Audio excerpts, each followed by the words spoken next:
नए एक्सरसाइज 1.2 में शुभकामनाओं के साथ आपका स्वागत है। यहाँ हम लोग अति लोकप्रिय प्रश्न यानी टाइप 1 के अंतर्गत आने वाले सारे प्रश्नों का सॉल्यूशन करने जा रहे हैं। यानी पहला प्रश्न, निम्नलिखित संख्याओं को अभाज्य गुणनखंडों के गुणनफल के रूप में व्यक्त करें। यहाँ हम लोग विभाज्यता का नियम जानना जरूरी है। 2 से, 3 से, 4 से, 5 से, 6 से, 7 से यानी 10, 11 तक हम लोगों को ज़रूरत पड़ती है। तो हम बीच में इसके संबंध में बात करते रहेंगे और आप लोगों को समझाने की कोशिश करेंगे। तो पहला प्रश्न लेते हुए पहला प्रश्न 4320, इन लोग इसका अभाज्य गुणनखंड विधि से गुणनफल के रूप में इसे व्यक्त करना है। तो यहाँ देखिए इकाई के स्थान पर 0 है। 2 से कटने का नियम या 2 से विभाज्यता का नियम हम जानते हैं कि इकाई के स्थान पर 0 रहना चाहिए। 2, 4, 6 और 8 ये इकाई के स्थान पर रहता है। तो हम इसे 2 से विभाजित करते हैं सीधे। यहाँ इकाई के स्थान पर 0 है, जो कि ये 5 अंकों में से कोई एक संख्या यहाँ दिया हुआ है। तो 2 से हम इसे काट रहे हैं। 2 दूनी 4, एक मर्द में एक शेष बचा तो 12, 2 छक 12 और ये 0 पुनः इकाई के स्थान पर 0 है। तो हम इसे पुनः 2 से लगाएंगे। एक मत में यहाँ 1 है तो भाग नहीं लगेगा, तो 0, 16 उतारे, 2 8 16। इसी तरह पुनः 2 से इसे भी हम 2 पचे 10, 2 चौक 8 और 0 540। इसी तरह पुनः 2 से लगाते हैं, यानी 2 दूनी 4, 2 सती 14 और 0।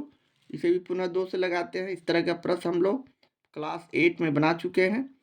1 2 2 छक 2 तिहाई 6 और 2 पचे 10।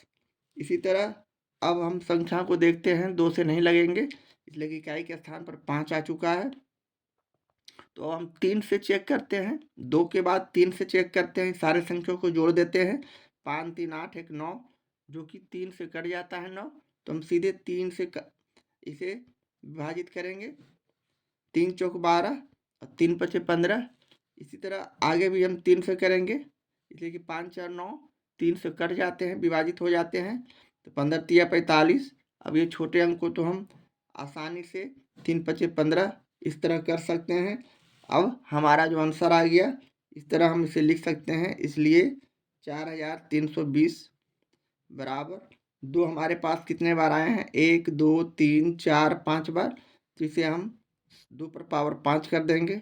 3 कितने बार है? तो 2 बार, 3 बार, तो गुने 3 पर पावर 3 कर देंगे। इसी तरह 5 हमारा एक ही बार है, इस तरह हम इसे कर देंगे और यही हमारा सॉल्यूशन हो जाएगा इस आंसर का। इसी तरह अब हम दूसरा प्रश्न को लेते हैं। 7560 का हम गुणनखंडों के रूप में गुणनफल लिखेंगे। अब आज गुणनखंड करते हैं इसका। 7560 लिखा और इसे इकाई के स्थान पर 0 देखते हैं तो 2 से लगाएंगे, इसलिए कि इकाई के स्थान पर 0 2 4 6 8 रहता है। 2 से कटता है, सीधे 2 से भाग लगाए। 2 तिहाई 6, 2 सती 14, 1 और 5 15, 2 सती 14, पुनः शेष बचा 1 1 और 6 16, 2 8 16, पुनः 0 उतारे। इस तरह पुनः हम 0 इकाई के स्थान पर देख रहे हैं, पुनः 2 से लगाते हैं। एक मत में 2 8 16, पुनः 1 शेष बचा तो 1 और 8 18, 2 9 18, पुनः 0। इसी तरह पुनः 2 से लगाए। 2 9 18, 2 चौक 8, 18 पूर्णतः कट गए। यहाँ शेष 2 चौक 8, यानी 9 में से 8 गया, 1 शेष बचा, 1 और 0 10, 2 पचे 10। इस तरह अब हम 2 से नहीं लगा सकते हैं, इसलिए इकाई के स्थान पर 5 आ चुका है। अब सारे संख्याओं को हम जोड़ते हैं। तो 9 4 13, 13 और 5 18, 18 हमारा 3 से विभाजित हो जाता है। तो ये हम 3 से इसे लगाते हैं। 3 तिहाई 9, एक मर्द में 3 पचे 15, इसलिए कि यहाँ शेष 1 बचा, 1 और 5 15, 3 पचे 15। पुनः हम इसे जोड़ते हैं। 5 1 6 6 और 3 3 1 4, सॉरी 3 1 4 और 1 5, यानी 9। 3 के पारा में 9 कट जाता है, तो पुनः 3 से लगाते हैं। एक मर्त में 0, 3 पचे 15, 5 1 6, 3 दूनी 6, 3 से पुनः लगाएंगे, 3 तिहाई 9, 3 पचे 15। अब हम 3 से नहीं लगा सकते हैं, 5 3 8 जोड़ने पर 3 से विभाजित नहीं होता है, तो हम सीधे इसे 5 से लगाते हैं, क्योंकि 5 के कटने का नियम है, विभाज्यता का नियम है, इकाई के स्थान पर 0 और 5 रहना चाहिए। तो यहाँ उस कंडीशन को फॉलो कर रहा है, यानी 3 से हम नहीं काट के 5 से काटेंगे, 5 से 15। अब इसके बाद 7 एक अभाज्य संख्या आ चुका है, इसलिए अब हम इसका गुणनफल के रूप में, अभाज्य गुणनफल के रूप में सीधे लिख देंगे, यानी 7560 बराबर 2 हमारे पास 1 2 3 बार है, 2 पर पावर 3 कर दिए, 3 भी 3 बार है, 1 2 3, 3 पर पावर 3 कर दिए, 5 और 7 अकेला है, और यही हमारा सॉल्यूशन हो गया। इस तरह हम प्रश्न 2 का सॉल्यूशन करते हैं। इसी तरह तीसरा प्रश्न लेते हुए 140 का अभाज्य गुणनखंड करते हैं, उसी प्रकार जिस तरह हमने पहले और दूसरे प्रश्न का सॉल्यूशन किया, यानी 140 लिखा, 2 से कटेंगे, इकाई के स्थान पर 0 है, 2 सती 14।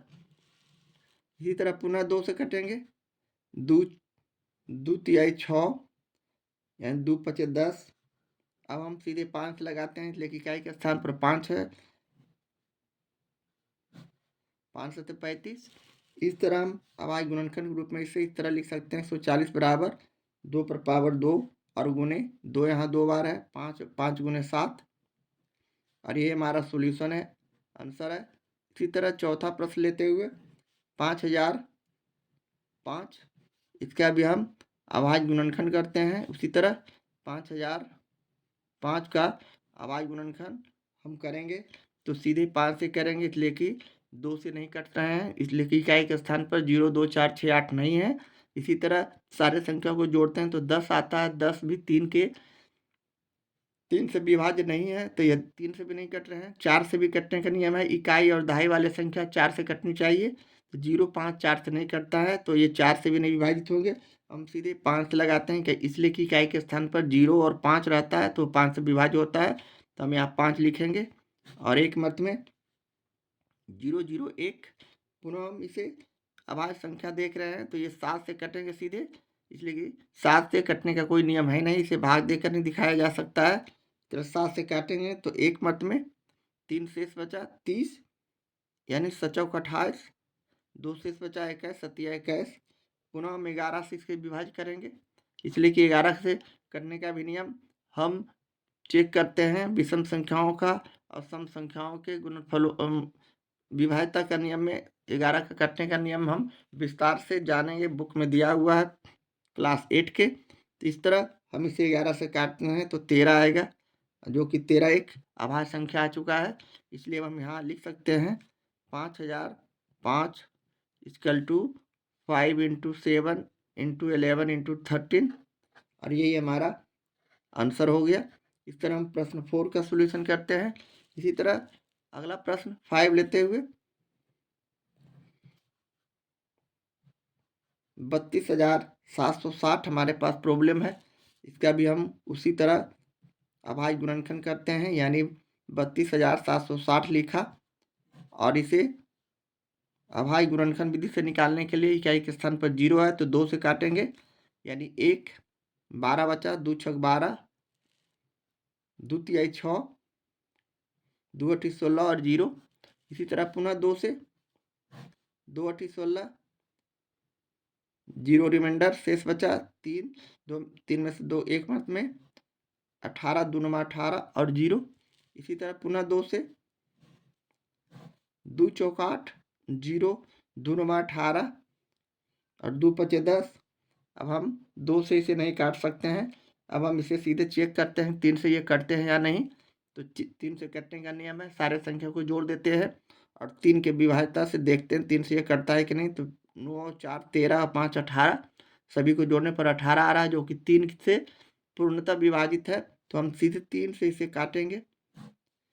एक मत में यहाँ 1 शेष बचा, 4 में से 3 गया तो 1 10, यानी 3 तिहाई 9, पुनः 1 शेष बचा तो 19, 3 9 18, पुनः 1 से इस बचा तो 15, 3 पचे 15।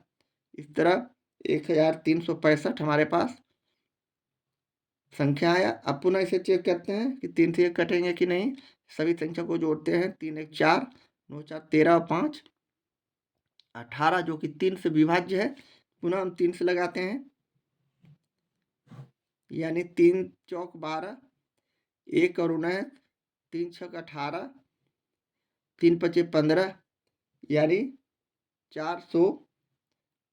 3 चौक 12, 1 19, 3 छक 18, 3 पचे 15। इसे यहाँ 3 छक 18 होंगे, 6 होगा। अब हम पुनः 3 चौक 12 और 3 पचे 15 यहाँ करेंगे। अब पुनः हम इसे 3 से नहीं काट के 5 से करेंगे, इसलिए कि इकाई के ये सारे संख्याओं को जोड़ने पर 14 आ रहा है, जो कि 3 से विभाज्य नहीं है। तो अब हम सीधे 5 से लगाते हैं। 5 9 45 और 1 91। पुनः हम 7 से लगाते हैं, इसलिए कि अभाज्य संख्या आ गया है। 13 7 91 होता है, 13 हो गया। इस तरह अब हम इसे गुणनफल के रूप में इस तरह लिख सकते हैं, 32,760 बराबर 2 हमारे पास 3 बार है, 1 2 3, तो 3 इस पर घातांक दे दिए। 3 2 बार है, 2 बार इसे इस तरह दे दिए। 5 और 7 अकेला है, इसे इस तरह लिख दिए और यही हमारा आंसर हो गया। इस तरह 5 का सॉल्यूशन के बाद अब हम लोग छठे प्रश्न को लेते हैं। छठे प्रश्न में 156 दिया हुआ है, इसे भी हम उसी तरह अभाज्य गुणनखंड करते हैं 156 का। तो हम इस तरह इसे लिखेंगे और इकाई के स्थान पर 6 देखते हुए हम इसे 2 से लगाते हैं, इसलिए कि इकाई के स्थान पर 0 2 4 6 8 रहने पर 2 से करते हैं। 2 छक 12, 2 8 16, यहाँ हम 7 से लगाते हैं। 2 7 14, 2 8 16। इसी तरह पुनः 2 से लगाते हैं, इसलिए इकाई के स्थान पर 8 है। तो 2 तिहाई 6, 2 9 18। अब हम 3 से लगाते हैं, 9 3 12। 3 से लगाने पर ये हमारा 13 हो गया। इसलिए हम इसे अब इस तरह लिख सकते हैं, 156 बराबर 2 पर पावर 2 गुने 3 गुने 13, 2 यहाँ 2 बार और 3 और 13 अकेला। इस तरह ये हमारा छठे प्रश्न का सॉल्यूशन हो गया। इस तरह हम प्रश्न 6 का सॉल्यूशन करते हैं। ये रहा पहला का 7वां प्रश्न। 7,429 जो कि एक अभाज्य संख्या है। इसका हम लोग गुणनफल के रूप में इस तरह सीधे लिखेंगे।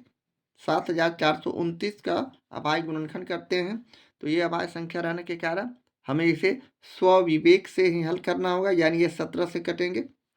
17 से काटने के लिए हमें 17 का पहाड़ा कितना बार पढ़ेंगे, 74 है। 17 तिहाई 51, 17 चौका 68, 17 पचे 50, 17 चौका 68, 4 मर्त में 74 में से 68 को घटाते हैं।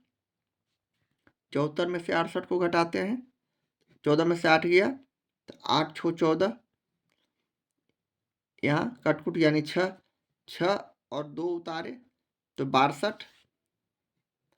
17 का पहाड़ा कितना में पड़े कि 62 से कम आमे 17 तिहाई 51, तो 3 मर्त में। अब हम पुनः 51 इसमें से घटाते हैं, 2 में से 1 गया 1, 6 में से 5 गया 1, 11 शेष बचा 11। और उसके बाद यहाँ हम 9 उतारते हैं, 119, तो 17 का पहाड़ा 19, 19 का यहाँ पर पढ़ते हैं, 19 दूनी 38, 29 57। यहाँ से हम लोग 17 सते 19 से 119 7 मतमे में। अब यह पुनः हमें अभाज्य संख्या मिल रहा है, तो ये सीधे 19 से कटेंगे। 19 से हम सीधे डायरेक्ट इसे 23 मतमे में काट सकते हैं। यदि हम इस तरह इसे करते हैं तो डिवाइड करते हैं, भाग करते हैं, तो 19 दूनी 38, 3 मर्त में 19 दूनी 38, 13 में से 8 गया तो 8 5 13 और 7 उतरा 19 या 57। इस तरह ये रफ वर्क में हम इस तरह समझते हुए इसे सीधे 23 से लगाते हैं और हम यहाँ 19 को सीधे 23 से काटते हैं और यही हमारा समझिए गुणनफल हो गया। इसलिए 7,429 बराबर 17 गुने 19 और गुणे 23 और ये हमारा सॉल्यूशन है, ये हमारा आंसर है। इस तरह हम पहले प्रश्न को 1 to 7 प्रश्न का सॉल्यूशन इस तरह करते हैं।